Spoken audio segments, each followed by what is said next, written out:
Hi, I'm Josh, and in this episode we are going to ink a Jersey Devil.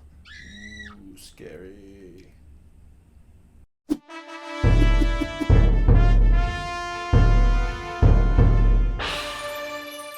Let's start with the tools for today. I use a set of Tech pens. This is Micron brand. The sizes range from 005, 01, 03, 05, and 08. A variety of line weights, all afforded from the standard Tech pens. Next, I like to use Kurotake. I don't know if that's how it's supposed to be said, but they are brush-tipped markers. I have a couple of sizes of these that I like to use. They have a little bit of flexibility in the tips, which is nice. You can get a little bit of variety in line weight with them, but they're not as broad as a brush tip. Which brings me to the brush tip pen. This one's from Pentel.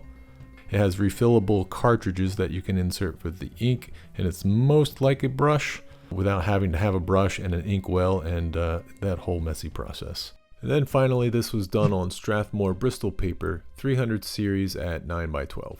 For those of you not familiar with the Jersey Devil, it is a cryptid or creature of folklore in the southern New Jersey and Philadelphia area. The story goes, in the early 1700s, a resident of the Pine Barrens area, Jane Leeds, also known as Mother Leeds, was pregnant with her 13th child. She had a lot of kids already, so she cursed this baby, and then it became the Jersey Devil. No! So that's how it goes.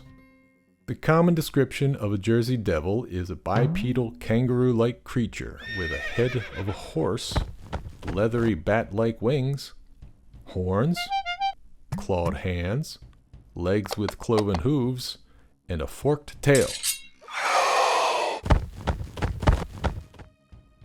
Let's go over my inking process and strategies. I have a couple of strategies that I use when I ink a project.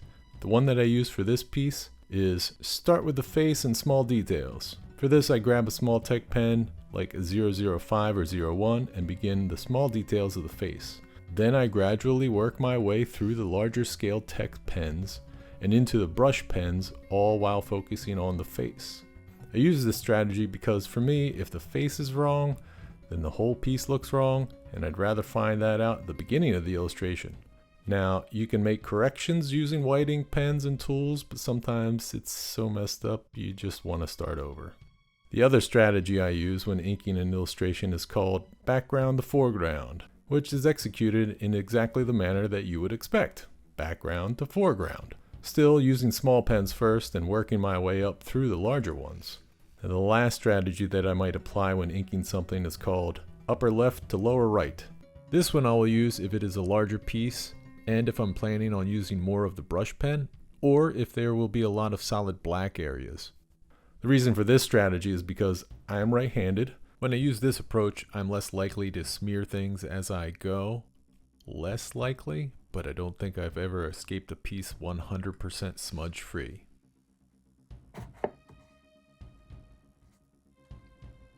Oh no.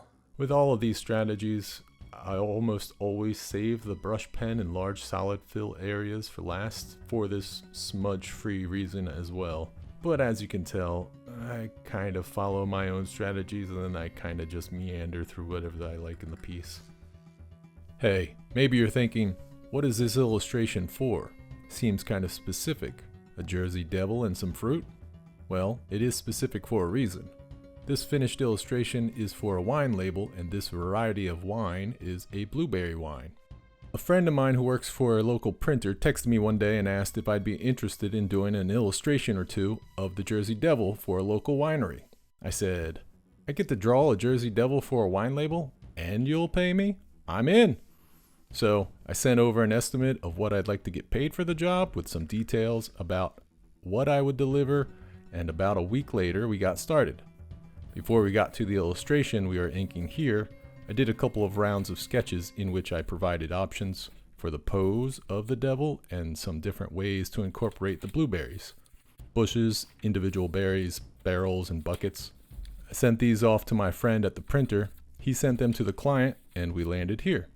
Now I will tell you, since I have the power to see the future with this project, that after the inks were finished, I then colored it using Procreate and sent in the files to be used for the labels and before it went into production, the client wanted the tail removed because someone thought it reminded them of something, let's say inappropriate.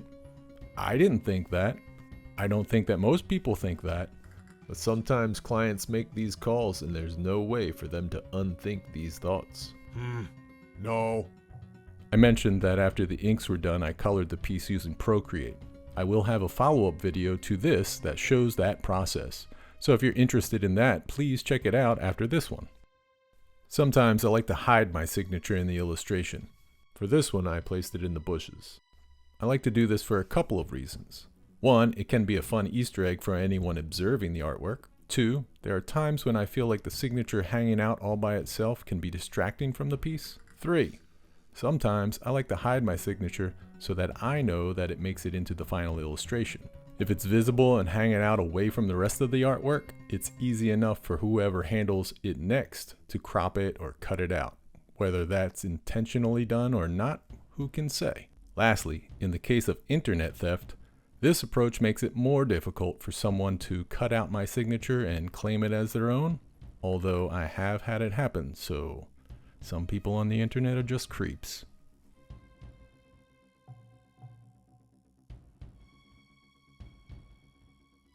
Here's something to remember when you have a project that you're working on for a client. Where the project starts is rarely the way it ends. You have to be flexible enough to make changes along the way and willing to see your vision of a project evolve. Is the end result exactly the way I would have liked it? No, not exactly, but that's okay, because I'm still proud of the quality of illustration that I delivered here. Thanks for watching. If you have any questions or tips, please leave them in the comments below. If you enjoyed this video, please like and subscribe to be notified when new videos or episodes are made available. If you're in the position to help our channel grow, please consider contributing to our Patreon. Links to my website and Instagram and tools used in this video are in the video description. And remember, practice makes progress, not perfect.